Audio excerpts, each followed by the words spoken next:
Coulomb's law कहते हैं। Sir ये वो वाला है क्या, F is directly proportional to Q1 Q2 upon R square, वो वाला? यस यस, ये वो वाले हैं, लेकिन जो हम लोगों ने जो स्टेट में जो पढ़ा था ना, 11th स्टैंडर्ड के स्टेट में जो कूलम्स लॉ पढ़ा था हम लोगों ने, और जो उसके ऊपर सम्स किए थे, वो क्या है ना, एक्चुअली बहुत अच्छे लेवल के थे। मतलब उसको करने के टाइम बहुत मजा आता था और बहुत मार्क्स भी मिलता था। ये उससे एकदम उल्टा है।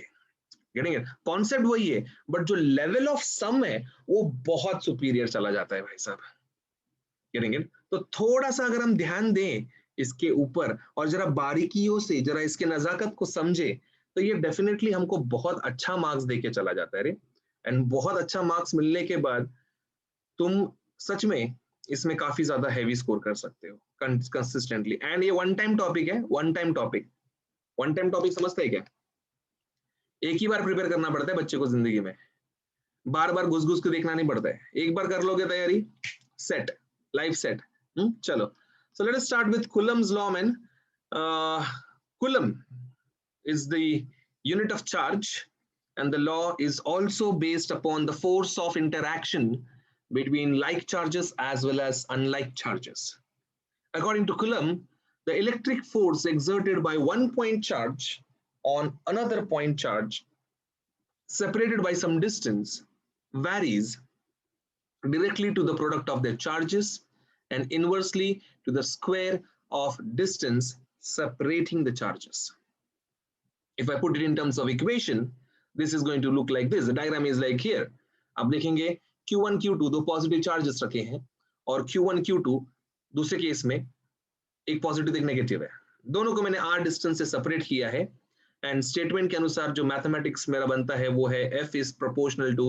अभी आप बोलोगे सर Q1 Q2 लिखा है, ठीक है, एक बहुत ही जबरदस्त आइडिया तुमको मैं दे रहा हूं, एक जबरदस्त टेक्निक बता रहा हूं जिससे तुम्हारा न्यूमेरिकल का 100% एरर कम हो जाएगा।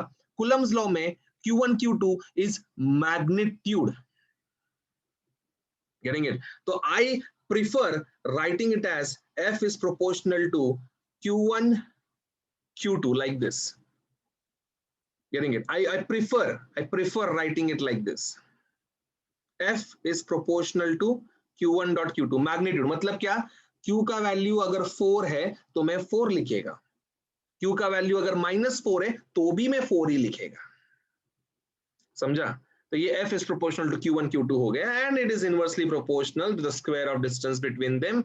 राम अगर श्याम का भाई है, श्याम अगर घनश्याम का भाई है, तो राम और घनश्याम भी भाई भाई हुए। तो राम श्याम घनश्याम सब भाई भाई है, तो अलग अलग क्यों रखने का, सबको एक साथ रखेंगे। तो ये चीज को हम क्लब करके Q1 Q2 upon R square करके भी लिख सकते हैं। अब 11th साइंस सक्सेसफुली पास करने के बाद हर बच्चे को इतना तो समझ में आ गया रहेगा कि भाई साहब ये जो प्रोपोर्शनलिटी का सिंबल है ये जब जब हटता है तब तब जीवन में इक्वल टू के साथ एक कांस्टेंट आता है। Getting it? वो कांस्टेंट यहाँ पे लोग कैपिटल के करके रिप्रेजेंट करते हैं, कैपिटल के करके। Getting it? अब बच्चा पूछता है कि कैपिटल के क्या है, व्हाट इज दिस कैपिटल के? ठीक है, तो ये कैपिटल के is nothing but 1 upon 4 pi epsilon naught into small k। अभी आई होप तुमको स्कूल में कैपिटल के स्मॉल के में वो फॉन्ट का फर्क सिखाया रहेगा, ठीक है, लेकिन बच्चा नहीं, वो बच्चा भूल जाता है ना वक्त के साथ। बच्चे का कैपिटल के ऐसा, स्मॉल के ऐसा, तो फिर लटक गया ना बच्चा फिर, क्योंकि यहाँ पे दोनों के में बहुत बड़ा फर्क है भाई साहब। दिस कैपिटल के stands for proportionality constant and ये जो यहाँ पे छोटा के है ना भाई साहब, छोटा के, इसको हम डाई इलेक्ट्रिक कांस्टेंट कहते हैं। Getting it? एंड ये एप्सिलॉन नॉट कौन है? तो भाई साहब ये एप्सिलॉन नॉट यहाँ पे परमिटिविटी ऑफ फ्री स्पेस करके है भाई साहब। अभी रोशनी डालेंगे जरा इन टर्म्स के ऊपर, रोशनी डालेंगे। ऑलरेडी किसी को, बहुत सारे लोग को तो इसके बारे में पता होता है। आई गेस ओम को ये तो इसके टॉपिक के ऊपर टेस्ट वेस्ट भी देने लगाया था, ठीक है। यस ओम, ये छोटा के और ये एप्सिलॉन नॉट क्या होता है रे, जरा बता। यस ओम, छोटा क्या और छोटा के और ये एप्सिलॉन नॉट क्या होता है? मतलब value. What is the meaning of it? What do you mean by it? What does this suggest? What is the meaning of it?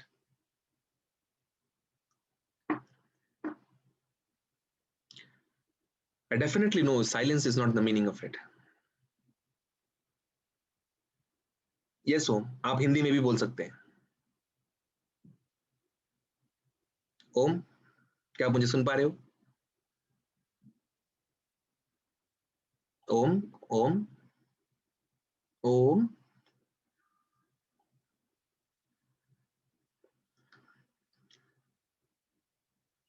ओम, ओम बेटा, तकनीकी कारणों के कारण हमारे और ओम के बीच में संपर्क नहीं हो रहा है, ठीक है। और ये ओम सुन पा रहे हैं, फिर भी वो कुछ बोल नहीं रहा है, ठीक है। Getting it? अभी वो ऑटोमेटिक लीव हो जाएगा, देखो मैं बोलता हूँ ना। अभी देखो, देखा देखा देखा देखा देखा देखा, मैं बोला, I told you people, getting it?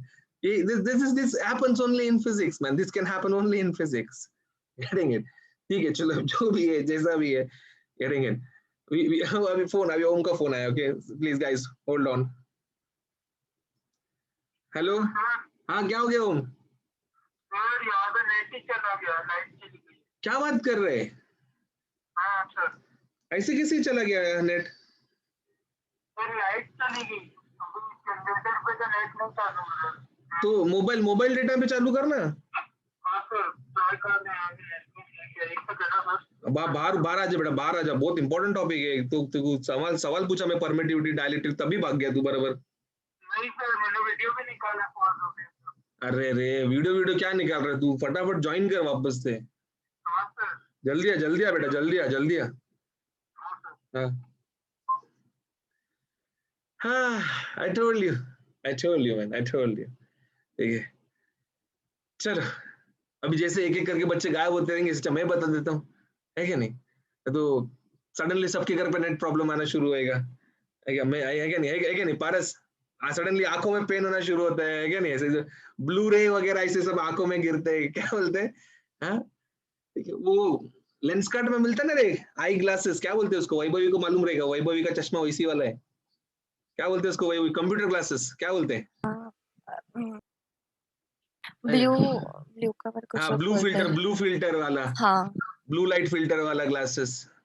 हाँ, तो वो सब नहीं लगाएगा, ठीक है। क्लियर दिखना चाहिए, ठीक है, ठीक है। एंटी फॉग होना चाहिए, ठीक है, एंटी रेन होना चाहिए।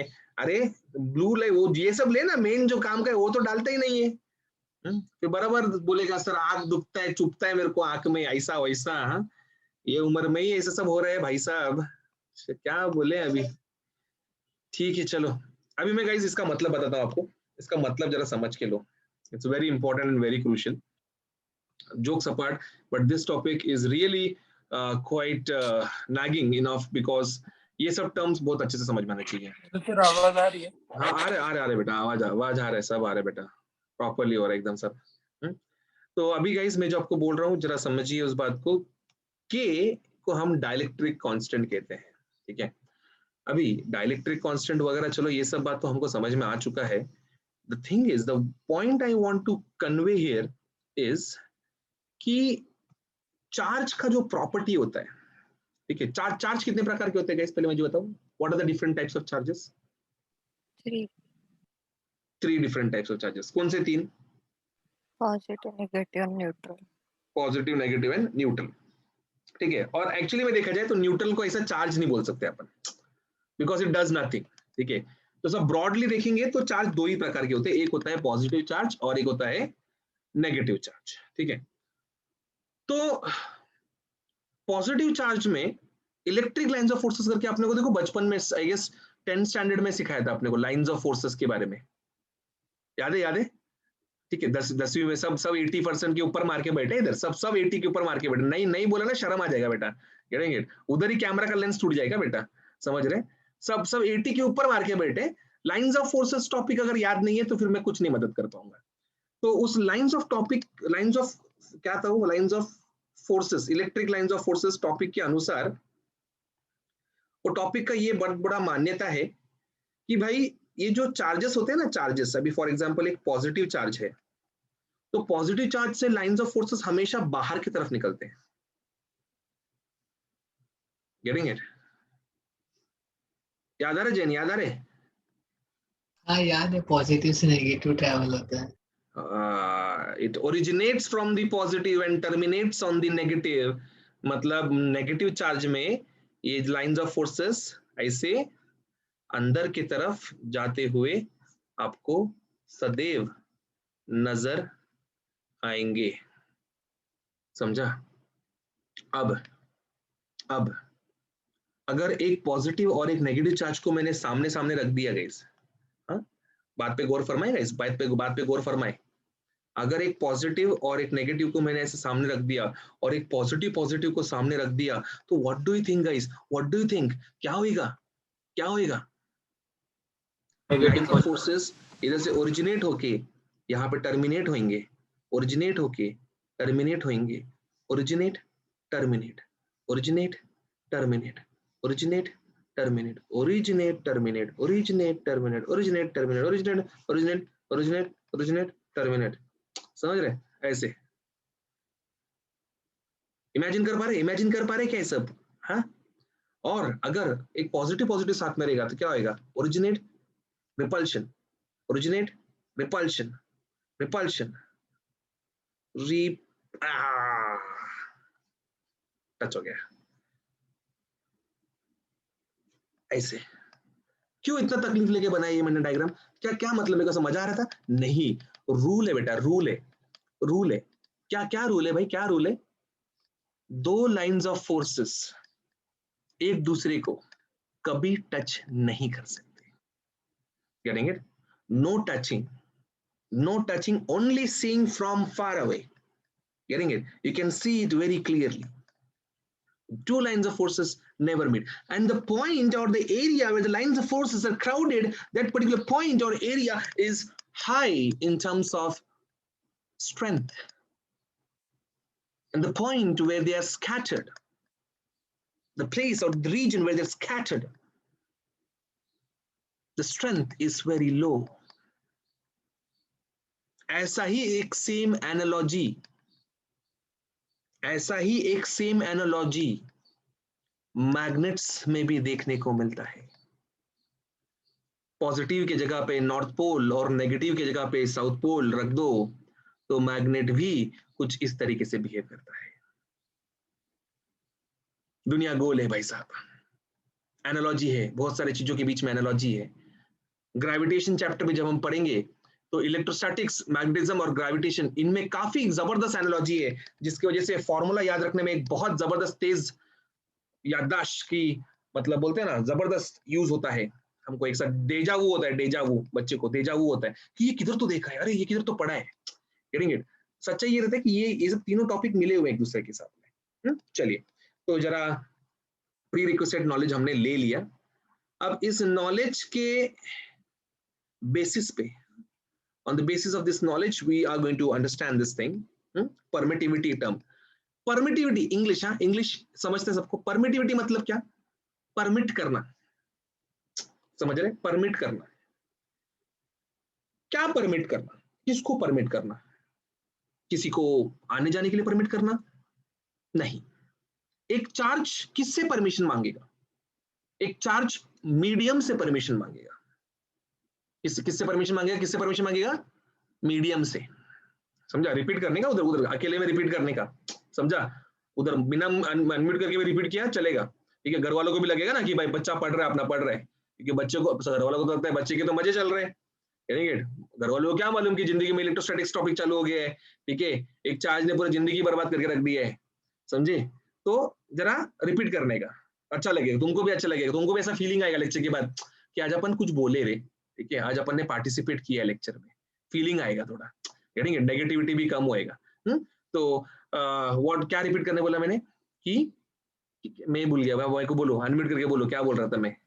परमिट करेगा मांगता है मीडियम। किससे परमिशन मांगेगा चार्ज? मीडियम। मीडियम से परमिशन मांगेगा। क्या परमिशन मांगेगा?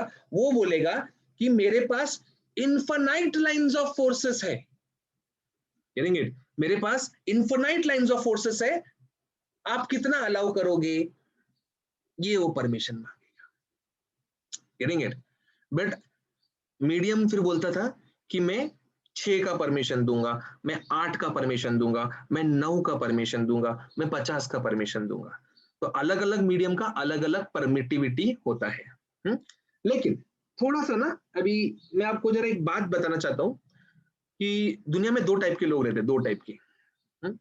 अभी वो 2 टाइप के लोग जो है, वो तुमने वो एग्जांपल सुना रहेगा, ग्लास फिल्ड विथ वाटर वाला, है क्या नहीं? ग्लास आधा भरा रहता है पानी से, तो एक पब्लिक क्या बोलता है कि the glass is filled with half filled with water, और एक पब्लिक क्या बोलते हैं, the glass is half empty, है क्या नहीं? मतलब तो दोनों का सेम ही होता है ना, मतलब बोलने का मतलब दोनों का सेम ही होता है। साइंस के पब्लिक हार्ड होते हैं, लेकिन साइंस के पब्लिक हार्ड होते हैं। Getting it? साइंस के पब्लिक क्या बोलते हैं, the glass is half filled with water half filled with air. समझा? चर्बी बहुत रहता है इनमें। Getting it? इनको इनको कभी भी नहीं लेने का, ऐसे सब डिबेट विबेट में इनको नहीं लेके जाने का, ये लोग माहौल खराब करते। समझा क्या? इनको दूर ही रखने का। समझा? चुपचाप 2 ही बात चल रहा था ना। Getting it? ये तीसरा बात ये साइंस वाले करते हैं, इनका मुंह बंद रखने का कभी भी। Getting it? तो सीन ऐसा है कि ये 2 जो बात होती है, ऑप्टिमिस्ट पेसिमिस्ट टाइप, वैसे ये जो लाइंस ऑफ फोर्सेस निकलते हैं, दो में निकलते हैं, एक मैग्नेटिज्म में निकलता है और इलेक्ट्रोस्टैटिक्स में निकलता है। तो जो medium magnetic lines of forces को जो अलाउ करता है, उसको हम परमियाबिलिटी कहते हैं, परमियाबिलिटी। समझा?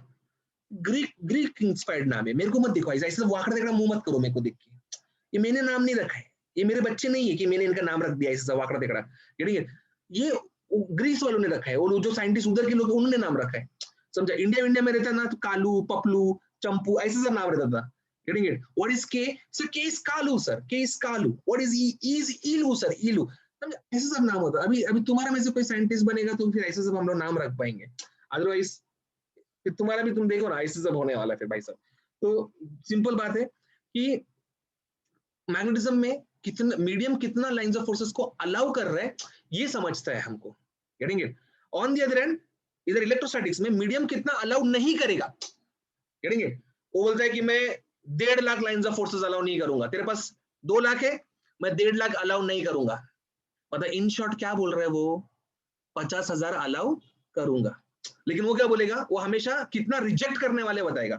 तो permeability is allowance and permittivity is rejection. समझा? That is the reason you would see it is in the reciprocal part of the reciprocal part of the what do you say expression. It is always in the denominator part. Getting it? And magnetism में आपको हमेशा जो formula मिलेगा ना, mu naught upon 4 pi, getting it? Mu naught I upon 2, getting it? वो mu naught आपको numerator में मिलेगा मैग्नेटिज्म में।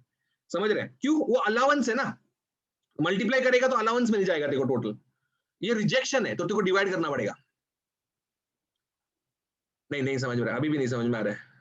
नहीं कुछ भी नहीं समझा, पक्का समझा? ठीक है, झूठ नहीं बोलने का, झूठ नहीं बोलने का। Getting it?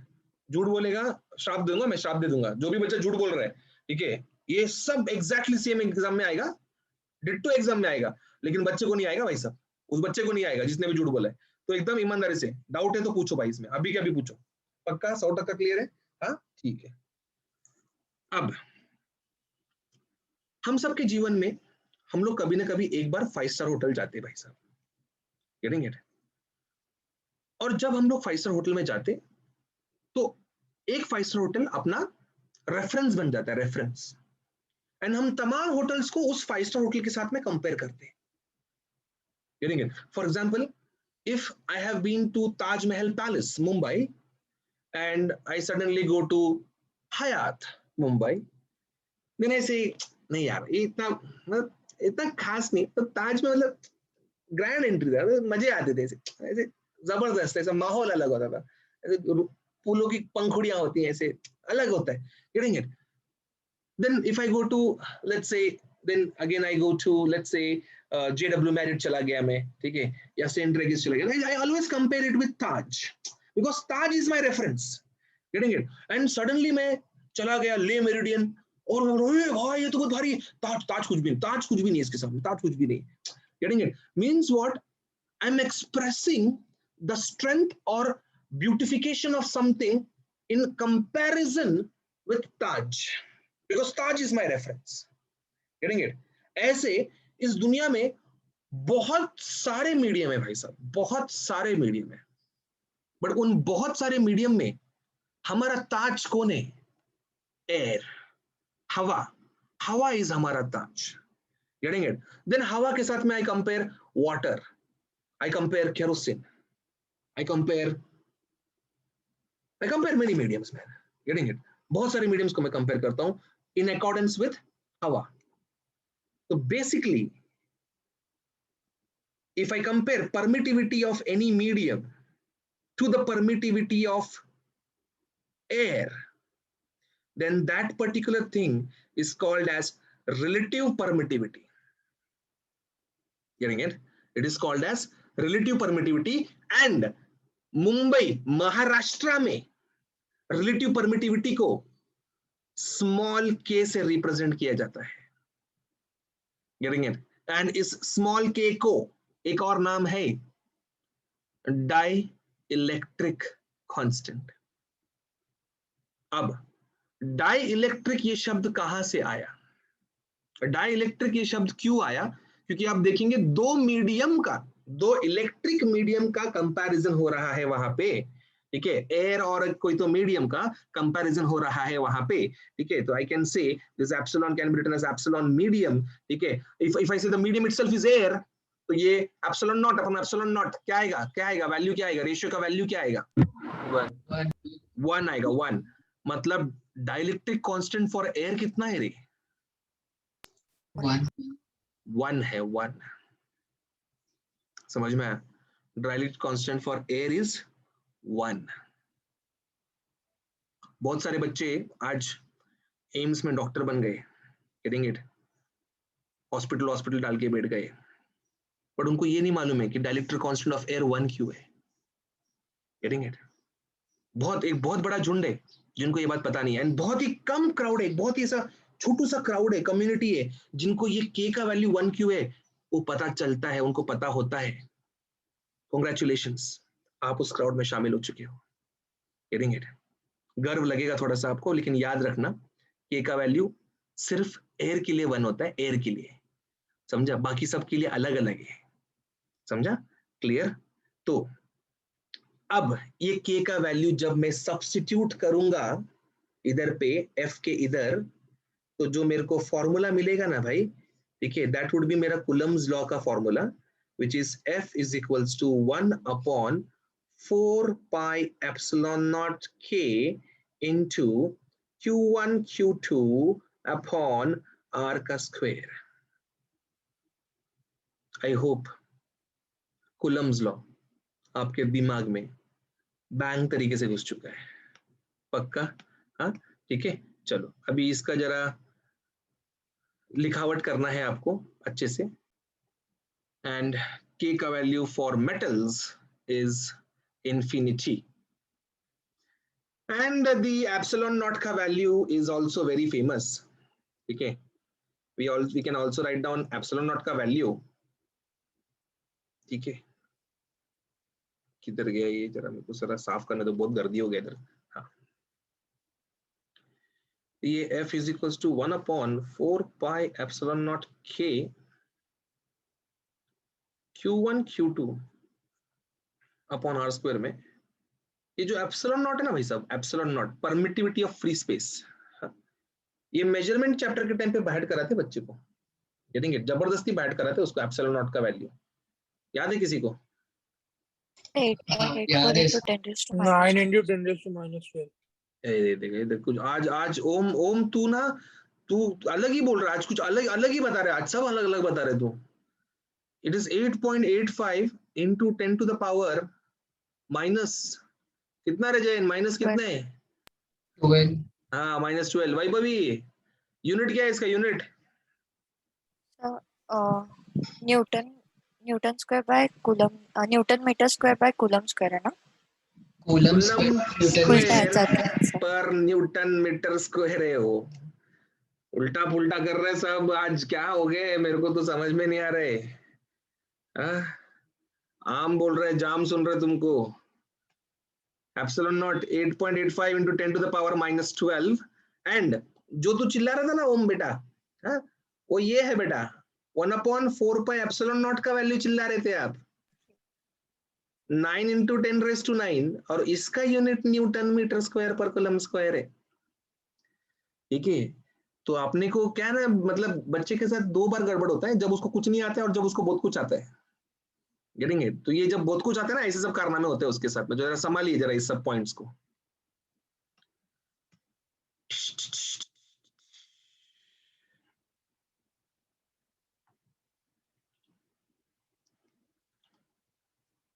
डन? ठीक है। Case 1, this is case 1, it represents repulsion. तो रिपल्शन का डायग्राम हमेशा ऐसे होता है, away from the charge, getting it, away from the charge. And this case 2 का डायग्राम रिप्रेजेंट्स अट्रैक्शन, जिसका एक सिंपल मतलब होता है पुलिंग टुवर्ड्स द चार्ज। ठीक है, तो बेसिकली रिपल्शन का मतलब पुश होता है, पुश, एंड अट्रैक्शन का मतलब होता है पुल। तो मैं ये क्यों बोल रहा हूं, क्योंकि स्टेटमेंट क्वेश्चन में ये सब आता है, ऐसे सब लैंग्वेज यूज होता है कि the two charges are pushing each other. मतलब तुमको क्या समझने का है, अगर दो चार्ज एक दूसरे को पुश कर रहे हैं, मतलब दोनों का मैग्नीट्यूड क्या है, सॉरी दोनों का नेचर क्या है, पॉजिटिव, मतलब दोनों का नेचर सेम है, या तो दोनों पॉजिटिव है या तो दोनों नेगेटिव है, समझा? और अगर दोनों का नेचर पुल है, पुल पुल टाइप का नेचर है, मतलब क्या, फिर दोनों अनलाइक चार्जेस है, एक प्लस तो एक माइनस, एक माइनस तो एक प्लस, समझा? तो ये सब जानकारी आई होप तुमने लिख लिया है। ठीक है, तुम्हारे पास रहेगा ये सब जानकारी। आगे बढ़ते थोड़ा। अभी tell me what if both the charges are same. If both the charges are same तो क्या होगा, Q1 Q2 का मैग्नीट्यूड क्या रहेगा, सेम रहेगा। then this particular thing can be written as f k q square by r square। समझ रहे? f equals to k q square by r square, ऐसे हम लोग लिख सकते हैं भाई साहब। अभी मैं आपको ये क्यों बता रहा हूँ मालूम है ऐसे, क्योंकि हमारे पास आगे जाके ना ग्रुप ऑफ चार्जेस आएंगे। अभी कैसे दो दो चार्जेस के बीच में खेल रहे हैं ना, आगे जाके हम लोग के बीच में ग्रुप ऑफ चार्जेस आएंगे। तो ये ग्रुप ऑफ चार्जेस के बीच में जब जब ये ट्रायंगुलर फॉर्मेट में आएंगे, स्क्वायर फॉर्मेट में आएंगे, हेक्सागोन फॉर्मेट में आएंगे, इनका अलग अलग फॉर्मेट रहता है। उन तमाम फॉर्मेट में हमको एक छोटा सा लग्जरी देता है कि हर एक का चार्ज सेम होता है, गेटिंग इट? तो उस टाइम पे ये चीज यूज करने से सम बहुत तेजी से सॉल्व होता है, समझे? अब तुम एक और बात पे गौर करोगे, यहाँ पे नामकरण देखो ना कैसे किया है, F12 F21, इसका मतलब क्या है मालूम है? F12 का मतलब फोर्स एक्सर्टेड ऑन 1/2, समझ रहे? F21 का मतलब क्या रहेगा, force exerted on 2/1, getting it Mrs Pawar? F32 का मतलब क्या रहेगा?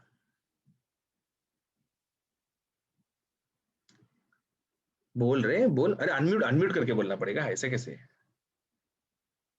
ध्यान नहीं है exerted by 3/2 force exerted on 3/2, perfect perfect, getting it? तो कभी भी जिसके ऊपर अत्याचार होते हैं नाम उसका पहले लिया जाता है, इतना याद रखो, गेटिंग इट? तो अगर ये सामने लग उसका कान पकड़ के खींच रहे, समझे, तो अपन क्या बोलते हैं कि अरे इसका कान पकड़ खींचा इसने, गेटिंग इट? तो 3 को अगर हम खींच रहे हैं तो हम 3 का नाम पहले लेंगे, जिसके ऊपर अत्याचार हो रहा है उसका नाम पहले, समझा? तो F31 मतलब फोर्स एक्सर्टेड ऑन 3/2, समझे? ये समझाऊं? पक्का? टेंशन आ रहा है मेरे को तुम लोग का शक्ल से, तो हाँ हाँ बोलते चलते, बाद में उधर जाके तो कुछ अलग ही चालू रहता है, तुम लोग क्या बोल रहे हैं, क्या मानो। ठीक है, ये सब समझ चुके हैं हम लोग, ठीक है, ये सब दिमाग में आ चुका है हमारे।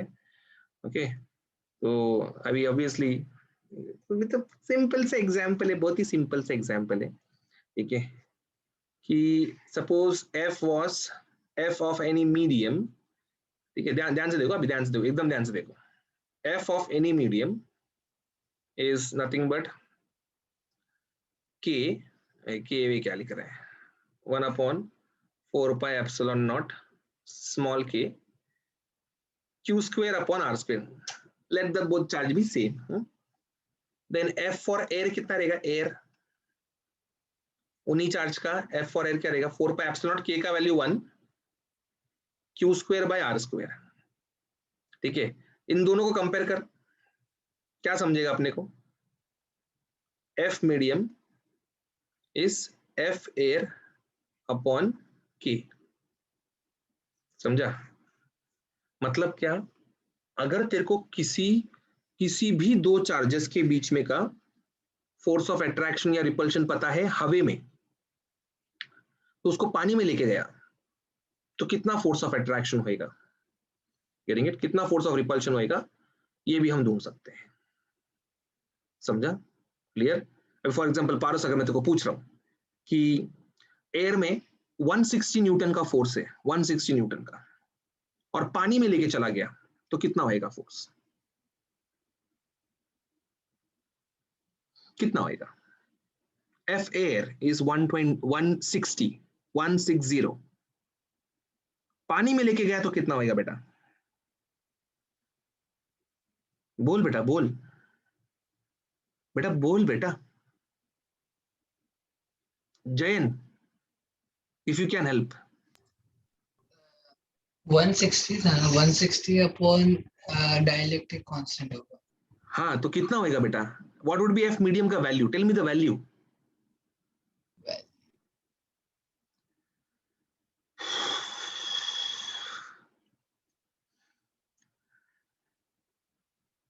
तुमको एक बात बताऊं, एक बहुत जबरदस्त बात बता रहा हूं मैं. 1/60 के होएगा ना फिर, मतलब 1/60/q होएगा ना? नहीं बेटा नहीं, मेरी बात सुन बेटा, अभी तू मेरी बात सुन, बहुत इंपॉर्टेंट बात बता रहा हूं मैं, बात सुन. इंसान के ब्रेन को सेलेक्टिव अटेंशन का आदत होता है. सेलेक्टिव अटेंशन, समझा. Getting it? तुमको तुम्हारा नाक 24 घंटा दिखता है, तुमको तुम्हारा नाक 24 घंटा दिखता है भाई साहब, बट तुम्हारा ब्रेन को उसको इग्नोर करने का आदत रहता है. समझा? सिमिलरली स्क्रीन में कंटेंट दिया है मैंने, इफ यू सी द हरा कलर का डब्बा, उसमें वाटर का डाइलेक्ट्रिक कांस्टेंट का k का वैल्यू 80 करके मैंने लिख के दिया है. उसके बाद मैंने सवाल पूछा कि F मीडियम कितना रहेगा अगर F एयर का 160 वैल्यू है. कुछ बच्चे अपने आप को एक्सट्रीम शाना समझे, कैसा वैसे कैसे बताएगा सर, k का वैल्यू तो तुम बता ही नहीं रहे, k का वैल्यू नहीं बताओगे तो मैं कैसे बताएगा? अब एक गधे, ये क्या दिया इधर सामने, ये क्या लिखा? k = 80 क्या मेरा रोल नंबर है? वो रोल नंबर दिया मैंने. पूरन पोली खाके दिमाग का खोली खाली हो गया तुम्हारा. Getting it? ऐसी होता है, ऐसी होता है अकेले अकेले पूरन पोली खाने से. कितना आएगा आंसर बताओ अभी? F मीडियम का वैल्यू कैलकुलेटर लगेगा इसके लिए? The answer would be 2. क्या होएगा, क्या होएगा, क्या होएगा? हे देवा कृपा कर रे, कृपा कर, यांच्यावर कृपा कर. बाकी बच्चों से थोड़ा ज्यादा कर, इनको थोड़ा ज्यादा जरूरत है. आई होप स्क्रीनशॉट ले सकते तुम इसके बारे में, क्योंकि ये हर बार तुमको याद दिलाएगा कि तुमने क्या कारनामा किया था. ठीक है, तो थोड़ा ध्यान दे जरा, क्वेश्चन पे ध्यान दे जरा. ठीक है, और आसपास में भी क्या लिखा है जरा उस पर भी ध्यान दे. Getting it? सिर्फ अच्छा टी शर्ट पहनने से, कपड़ा जैकेट पहनने से अपने दिमाग में सब कुछ होने वाला नहीं है. थोड़ा ध्यान देना पड़ेगा लाइफ में. चश्मा महंगा नहीं होना चाहिए, नजर नजर नजर ऑब्जर्वेशन स्ट्रांग होना चाहिए. हे देवा, कॉल करना पड़ेगा आज सबके पेरेंट्स को, कॉल करना पड़ेगा, एक एक हर एक बताना पड़ेगा. आप रिकॉर्डिंग का नहीं, ये पार्टी भेजूंगा मैं फिर हमारे पेरेंट्स को. देखो आपके बच्चों को, देखो कैसी शक्ल बना रहे, देखो भाई. हाँ ठीक है, अभी ये सब तो हम डिस्कस कर चुके, ये सब बहुत बड़बड़ किया इसके ऊपर हमने. ठीक है, sign of the charges are ignored वगैरह ये सब याद है ना, only the magnitude of charges is considered वगैरह. चलो, ये जो टॉपिक है ना, ये हर चैप्टर में रहता है. ठीक है, ये हर वो चैप्टर में रहता है जिधर पे वेक्टर क्वांटिटी होता है. क्या होता है इसका मतलब, क्या होता है? What is principal of superposition का मतलब? बताना चलो, ऐसा मत करो, बताओ व्हाट इज सुपरपोजिशन का मतलब क्या होता है?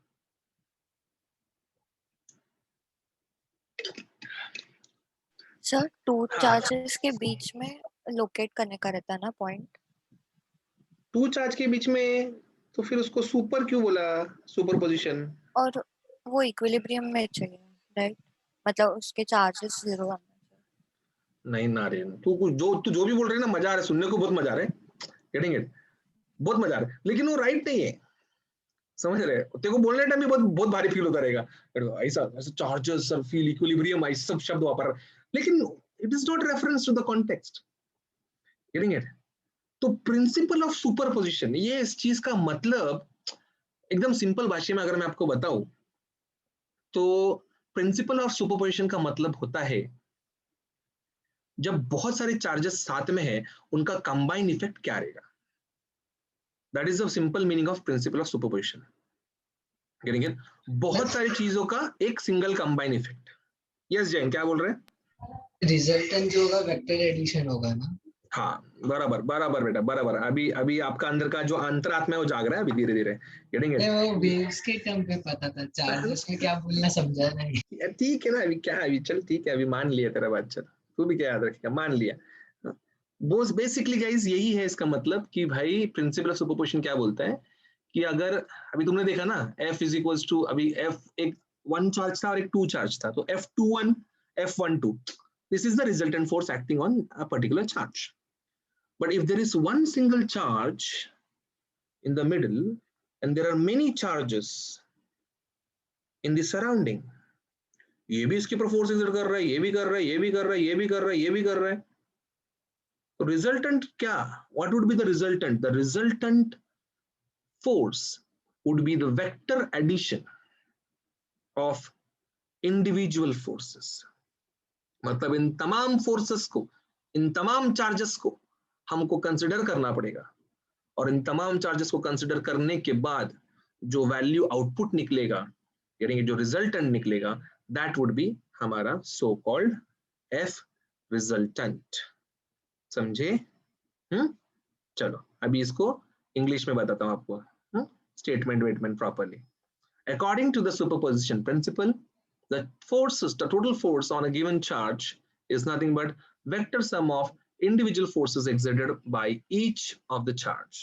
Hence F bar would be nothing but, ये जो देखो यहाँ पे, ये जो ये इसके ऊपर कितना अत्याचार हो रहा निकाल रहे हैं हम लोग, that is going to be F1 bar plus F2 bar plus F3 bar plus dot Fn bar is F bar का इसका clear cut demonstration. समझा? इसको तुम फिर सब्स्टिट्यूट कर सकते हो एक एक करके, समझा? हर एक का डिस्टेंस अलग अलग है ना, तो हर एक का तुम निकाल सकते हो इंडिविजुअली एक एक करके, अच्छा लगेगा तुमको काफी। समझ गया प्रिंसिपल ऑफ सुपरपोजिशन? याद रहेगा भाई, ये भी एग्जाम में, एनसीईआरटी वाले, ठीक है, ये भी एग्जाम में इंपॉर्टेंट है, ये भी पूछते हैं, काफी बार पूछते हैं लोग ये सब। तो ये सब चीज काफी सालों से चलते आ रहे, प्रथा ही है, स्टैंडर्ड। काफी बार बच्चा टेक्स्ट बुक खोलता है, सोचता है पढ़ने का क्या, ये सब पढ़ो भाई साहब, ये सब पढ़ो, ये सब आता है एग्जाम में। स्क्रीनशॉट ले लिया इसका? ठीक है, चलो। तो अभी यहाँ पे तुम्हारे सामने एक कैसे, अभी कैसा, बिना सम के फिजिक्स नहीं होता भाई साहब, करेंगे? तो ये हमारा सम यहाँ पे तुम्हारे सामने मौजूद है। Find the net force on 2 coulomb placed in the figure, मतलब इसके ऊपर निकालने का अपने को, गेटिंग इट? अभी जब इसके ऊपर कितना अत्याचार हो रहा निकाल रहे हैं, तो इसने क्या किया वो नहीं निकालते हम लोग। रूल ऑफ एफबीडी, एफबीडी का रूल है भाई साहब, गेटिंग इट? उसके ऊपर क्या हुआ वही बताने का, गेटिंग इट? उसने क्या किया वो नहीं। तो ये +2 कूलम के ऊपर -2 कूलम कैसा फोर्स एक्सर्ट करेगा? अट्रैक्शन या रिपल्शन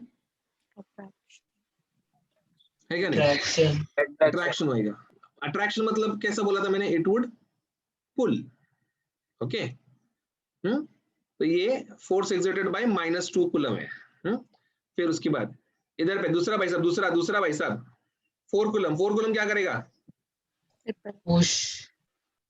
4 कूलम 2 कूलम को पुश करेगा, मतलब उसे दूर फेंकेगा, तो ये F4 कूलम रहेगा। ये तो F रिजल्टेंट क्या आएगा रे? F resultant would be nothing but what? It would be simply vector addition, it would be F minus 2 coulomb plus F 4C coulomb.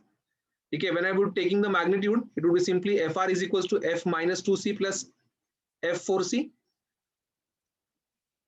बराबर ना? इसका कैसे निकालते हैं वो? It is like this ना, under root of F1 square plus F2 square plus F3 square plus F4 square F plus F2 F1 F2 cos theta. Theta का value 0, then it becomes F1 plus F2 the whole square, root and square cancel. समझा? वही आता है last में ultimately वो. तो क्या अभी कूलम्स लॉ से निकालने का फोर्स का वैल्यू F माइनस 2C है. सबसे पहले गाइस खुद मत करना रुको खुद मत करो. ये सिंपल सम है, ये मैं करेगा. समझा? इसके बाद वाला जो डिफिकल्ट सम है तुम करना. ओके चलो. तो F माइनस 2C क्या रहेगा भाई साहब? It would B K Q1 2 Q2 minus 2 बराबर. क्या मुंडी ला रहे? माइनस नहीं आएगा ना? माइनस नहीं 2 आएगा आएगा. सिर्फ. हाँ बस बैल जैसा मुंडी लाने का, सोचने का नहीं कुछ भी. ठीक है. मैं वही बोला चलो देखें कौन से बच्चा आता है इधर. माइनस 2 नहीं आएगा उधर, खाली मैग्नीट्यूड कंसीडर. कसम खाया था हमने कि क्यू का सिर्फ मैग्नीट्यूड कसम करेंगे. समझा? मैग्नीट्यूड कंसीडर करेंगे. तो ये 2 into 2 अपॉन दो चार्ज के बीच में डिस्टेंस कितना है? डिस्टेंस कितना है? 2 मीटर. बाकी लोग को दिखाई नहीं दे रहे. ए पावर दिख नहीं रहा देखो. ये 2 कैंसिल हो गया. बराबर 2 कैंसिल हो गया. 2 का स्क्वायर होएगा. हाँ वही तो सब दिख ही नहीं रहे. सब जो बोल रहे मुंडी ला रहे खाली. 2 का स्क्वायर होएगा इधर. तो ये 2 और ये 2 कैंसिल हो जाएगा और खाली क्या बचेगा? K बचेगा भाई साहब. समझा? रुको जरा, डोरबेल बज रहा है, मैं जाके आता है. तब तक तुम ये निकालो. 8 क्या है? 8 के. K Q1 का वैल्यू 2, Q2 का वैल्यू 4 अपॉन डिस्टेंस का स्क्वायर 1 का स्क्वायर. तो आ गया answer 8K. Therefore F resultant is how much? F resultant is K plus 8K. क्या आएगा आंसर? 9K. बट ऑप्शन में 9K करके कुछ दिखेगा नहीं क्योंकि K का वैल्यू यहाँ पे डाल के मल्टीप्लाई करने का है. मीडियम मेंशन नहीं किया है. तो 9 into 10 raised to 9 हवा हम लोग कंसिडर करेंगे. तो 9 into 9 81 into 10 raised to 9 Newton. ये हमने क्या किया, कैसे किया, समझा क्या? सर अगर वो -4 होता तो ये एफ रिजल्टेंट में माइनस होता बीच में. -4 होता तो उसका जो डायरेक्शन फोर्स है वो एंटी पैरेलल हो जाता. हाँ. दो वेक्टर अपोजिट रहेंगे तो उसका रिजल्टेंट सब्सट्रैक्शन होता है. Okay. तो उसका आंसर फिर 7K आता.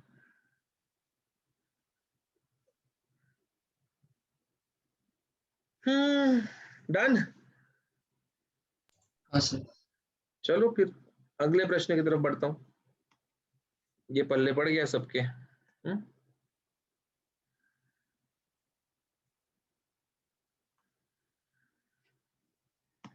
ये लो भाई साहब. ठीक है. ये तो भयंकर फेमस ना भाई, मतलब भयंकर फेमस समय ये. समझा? Errorless, NCERT finger tips, Cengage, सीटी, मार्वल, खुद भी निकाल लो, ये मिलने वाला है आपको. सर हाँ जी. पिछला वाला सम. क्या बोल रही? पिछला वाला सम दिखाओ ना. पिछला वाला क्या करूं? सम दिखाओ ना. कहीं को देखी नहीं क्या तू? सर स्क्रीनशॉट लेने का मैंने नहीं लिया. अरे ले अभी. Done. चल.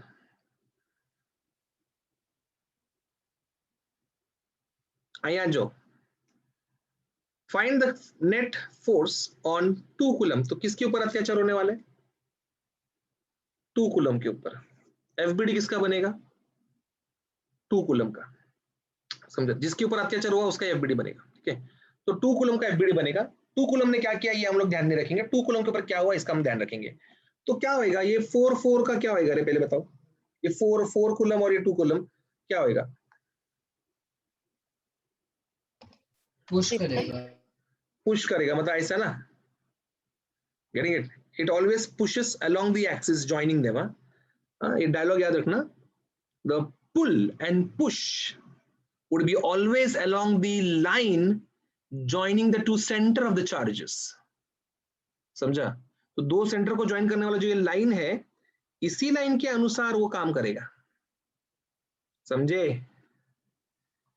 तो अगर मैं नामकरण कर रहा हूं, इसका नाम मैंने बोला 1 है, इसका नाम, इसको मैंने 2 बोला, इसको मैंने 3 बोला, तो ये फोर्स का नाम क्या होएगा रे?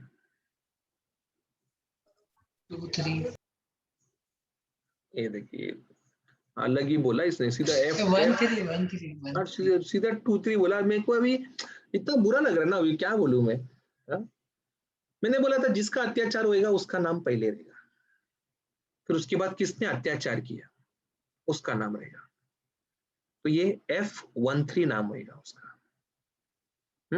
अभी मेरे को समझ रहा है कि ये किसको नहीं आ रही है, अभी मैं खुद को पूछने वाला है ये।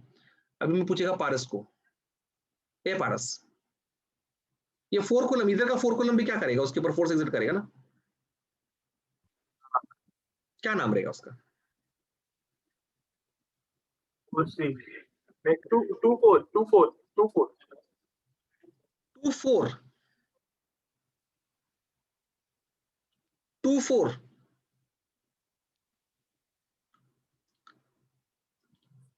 1 1 2 1 2 1 2।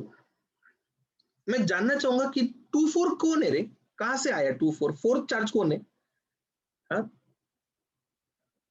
अभी कैन एनीवन टेल मी ये दोनों के बीच में का एंगल कितना रहेगा? 60 डिग्री। इन दोनों के बीच में का एंगल रहेगा 60 डिग्री, ठीक है। एंड विद द अपार observation you can also understand F12 का जो वैल्यू रहेगा वही F13 का वैल्यू रहेगा। I can call it F। देखना दोनों चार्जेस का वैल्यू सेम है, Q1 Q2 का वैल्यू सेम है, R का वैल्यू सेम है, तो दोनों का वैल्यू सेम ही आएगा ना। तो जो रिजल्टेंट वेक्टर रहेगा it would be under root of, sir answer √3 और 2 के आएगा ना? एक second madam, I would come to that.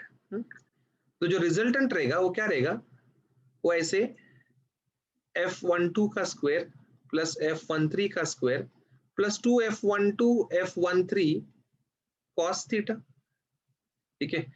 अभी F12 का वैल्यू क्या है, F13 का value F2F square cos 60 is 1/2, बराबर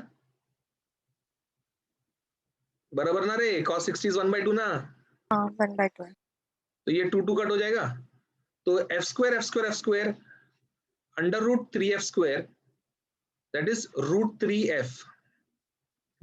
अब टिंग टोंग, टाइम फॉर शॉर्टकट। जब कभी भी दो वेक्टर सेम रहेंगे और उनके बीच में का एंगल 60 डिग्री रहेगा, तो आप अगली बार से directly FR is equals to √3F करके यूज कर सकते हो। जिन जिन बच्चों के पास एररलेस है, एररलेस का सिनॉप्सिस का दूसरा पेज जहां पे कुलम्स लॉ का उल्लेख किया है, दो वेक्टर्स जब सेम वैल्यू के रहेंगे उनके बीच में 30 डिग्री 45 डिग्री 60 डिग्री 120 डिग्री, इन तमाम केसेस का रिजल्टेंट का वैल्यू दिया हुआ है। अगर आप वो याद रखेंगे तो आपके लिए बहुत अच्छा है, समझा? क्योंकि ये पूरा प्रोसेस आपका इतना बच जाएगा एंड सीधा आप यहाँ पे जंप कर सकते हो। Getting it? समझ में आया? चलो अभी F का वैल्यू ढूंढे, F का वैल्यू रिजल्टेंट तो मालूम पड़ गया √3F है, ठीक है। F का वैल्यू ढूंढे कितना आएगा, चलो तो F would be K Q1 Q2, बराबर ना, एक का वैल्यू 2 एक का वैल्यू 4। 2/2। अगर किसी बच्चे ने वो 2 की जगह पे 2C लिखा और 4 की जगह पे 4C लिखा और नेक्स्ट स्टेप पे 8c² लिखा, समझा? कॉर्नर में ना लाल बटन दिखेगा तुमको, लाल बटन, ठीक है, लीव करके सीधा दबा देने का उसको, समझा? सीधा दबा देने का और वापस कभी नहीं आने का, इधर मेरे सामने कभी नहीं आने का वो बच्चा। हाँ, वो कूलम है, वो कूलम, समझा? वो कूलम है, 2c लेके सॉल्व करते लोग उसको, 2c लिखते उधर ब्रैकेट में 2c, इधर 4c, c², फिर लास्ट में खुद ही ढूंढते बैठता है c² कौन है, c² कौन है। मार खाने वाला हरकत नहीं करने का। अपॉन डिस्टेंस बिटवीन देम 2 का स्क्वायर विच इज 4, 4 कट हो जाएगा, f का वैल्यू 2k आएगा। Getting it? तो इधर fr का वैल्यू क्या आ जाएगा, therefore 2√3. fr would be 2√3k, समझा? वो वैल्यू k का वैल्यू पुट करना है तो यू कैन पुट इट 9 × 10⁻², क्या जो भी है, ठीक है? तो ये हो जाएगा 18√3 × 10⁻9 न्यूटन। अगर तुमको ऑप्शंस में दिख गया ऐसा लिखा हुआ तो टिक कर देने का, अगर नंबर्स में दिख रहा है तो √3 का वैल्यू 1.73, समझा? वो 18 को 1.73 से मल्टीप्लाई करने का, फिर जो भी आएगा वो तुम्हारा आंसर रहेगा। नहीं समझ पा रहे शायद अभी भी? समझा। स्क्रीनशॉट ले लिया भाई साहब? समझा। ठीक है। अगर तुमको cos 60 का वैल्यू नहीं आता है तो मैं मदद नहीं कर पाऊंगा, अगर आपको √3 का वैल्यू भी नहीं आता है तो उसमें भी मेरा मदद नहीं है। और अगर तुम उधर पे हॉल में पूछे कि सर √3 का वैल्यू दिया नहीं है तो इज्जत भी नहीं रहेगा तुम्हारा, पूरा बच्चे लोग तुमको ऐसा अलग ही नजर से देखेंगे। गेटिंग? तो जरा ये सब चीज प्री रिक्विजिट्स है, अपने को आना चाहिए। स्क्रीनशॉट लेके हो गया रहेगा तो हम बढ़े आगे। हाँ सर। चलो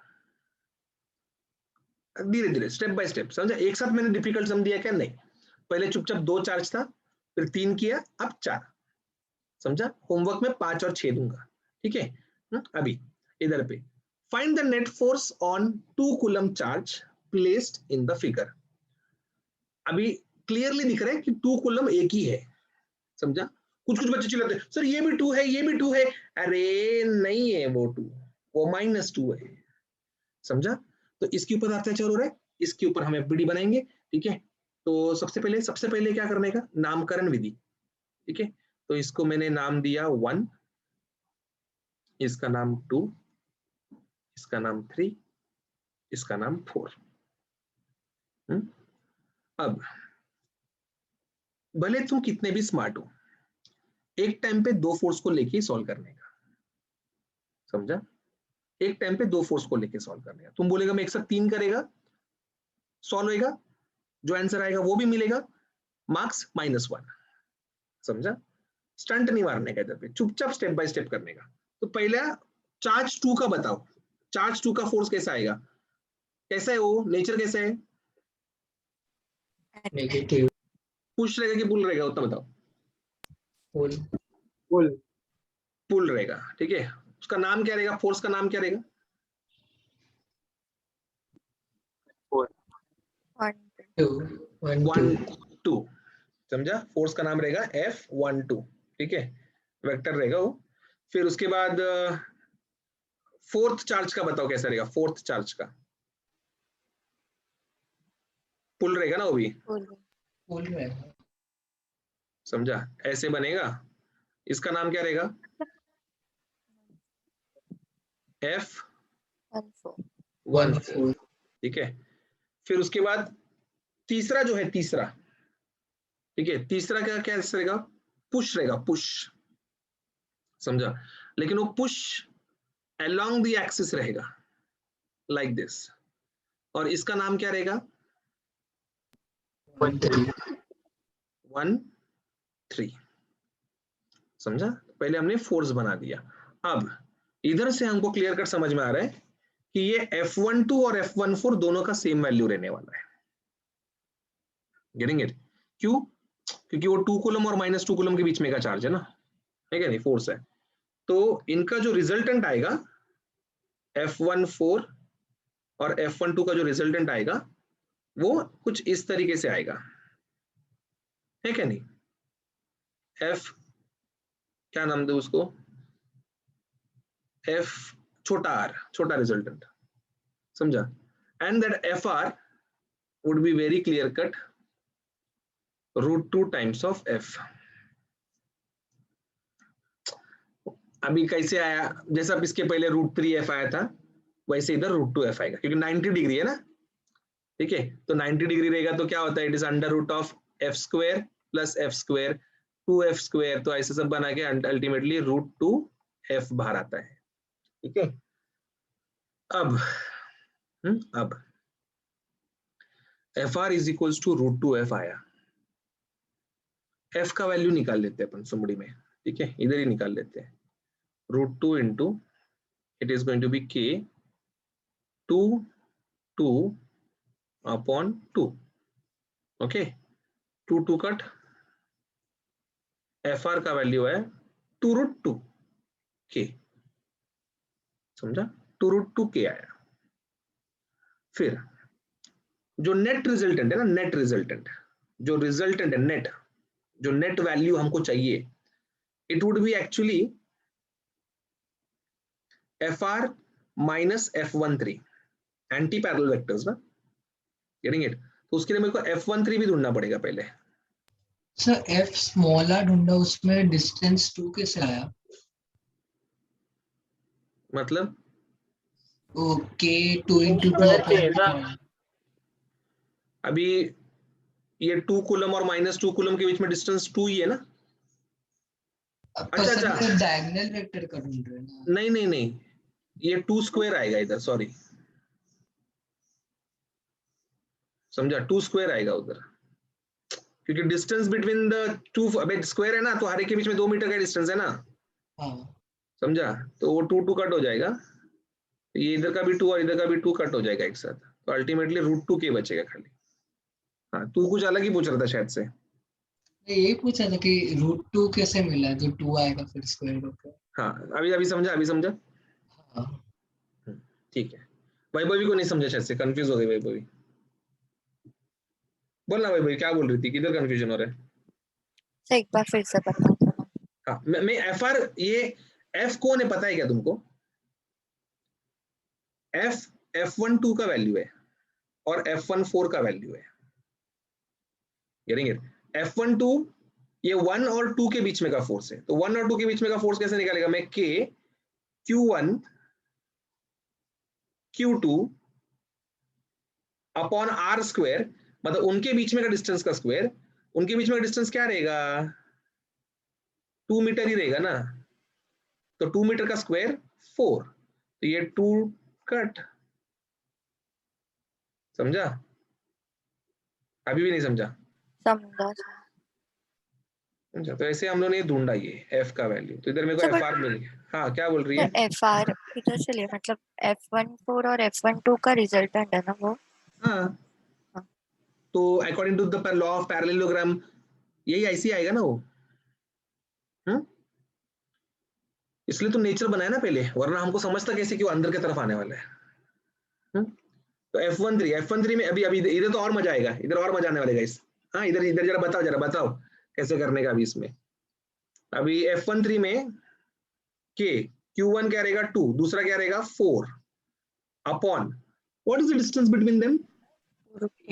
उसका स्क्वायर 8 हो जाएगा, 2√2 आएगा डिस्टेंस। हाँ, स्क्वायर का जो डायगोनल होता है, it is √2 times of its side, तो √2 और साइड का वैल्यू 2, तो 2√2 उसका स्क्वायर, समझा?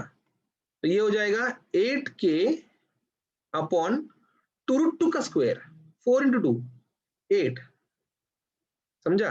8 कट, K आया इसका वैल्यू, अति उत्तम।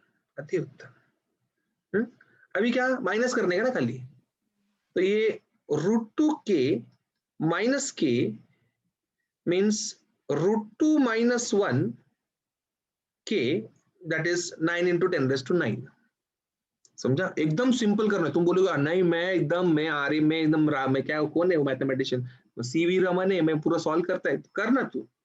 √2 का वैल्यू 1.414, 1.414 minus 1 0.414 into K का वैल्यू 9 इंटू 10⁻⁹। जो भी आंसर आएगा ऑप्शन में दिख जाएगा, टिक कर लेना, मजा आ जाएगा।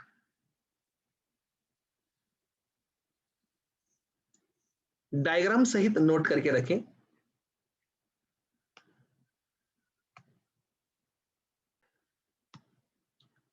एक होमवर्क प्रश्न देना चाहूंगा मैं तुमको, होमवर्क प्रश्न।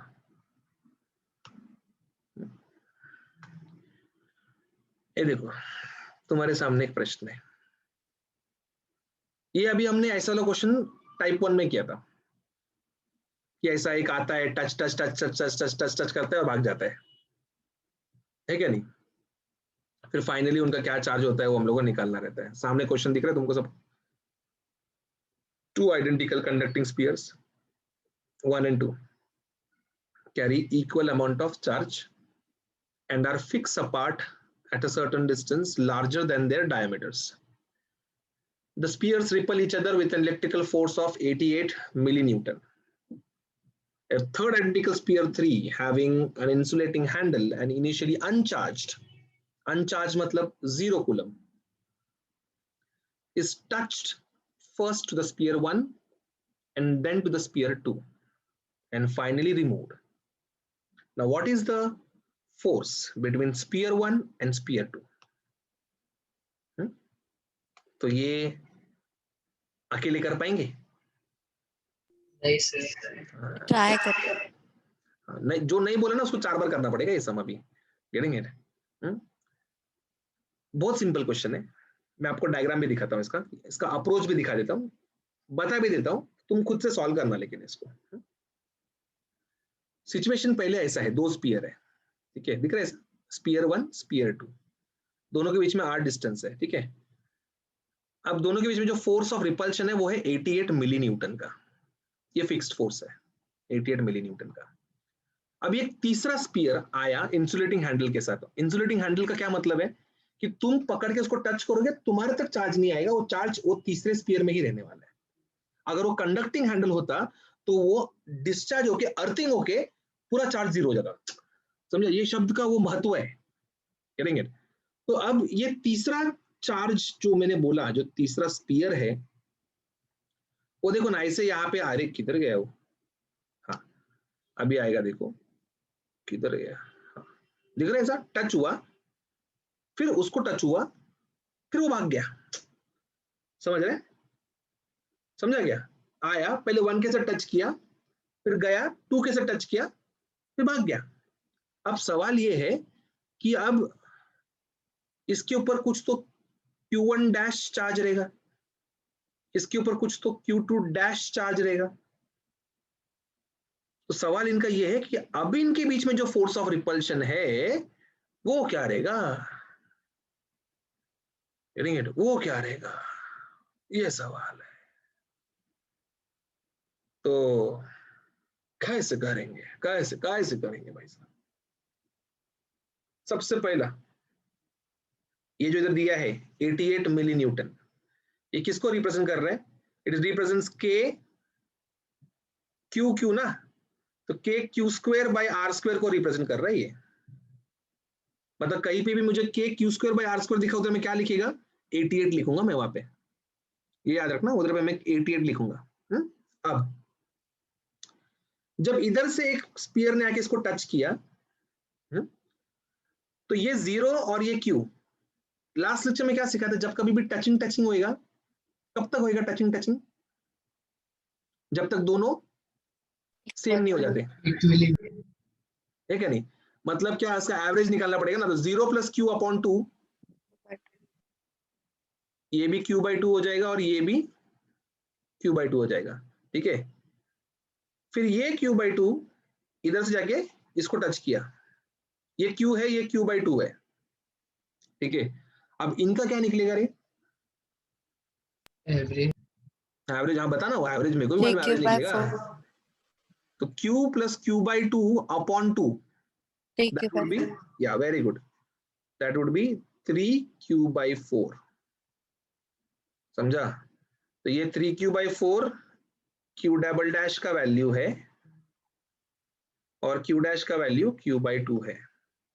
तो अभी इसका एफ डैश का जो फॉर्मूला बनेगा, एफ डैश का क्या फॉर्मूला बनेगा, it would be K Q dash Q double dash upon R square, ठीक है नहीं, what would be Q dash, Q by 2 Q double dash 3q by 4 upon R square. ये क्या होएगा रे मल्टीप्लाई होके, 3k square by 8r square 3k square upon 8 R square. तीखी निगाहें जिसकी है उसको फटाक से समझ में आ रहेगा कि K Q square by R square 88 का वैल्यू 88 है, समझा? तो वो क्या बनेगा, 3/8 इंटू 88, 33 8 1 8 11 33 milli newton is the new answer to this question. कर पाएंगे? तो आर चेंज क्यों नहीं होगा जब भी वो थर्ड स्फीयर आएगा?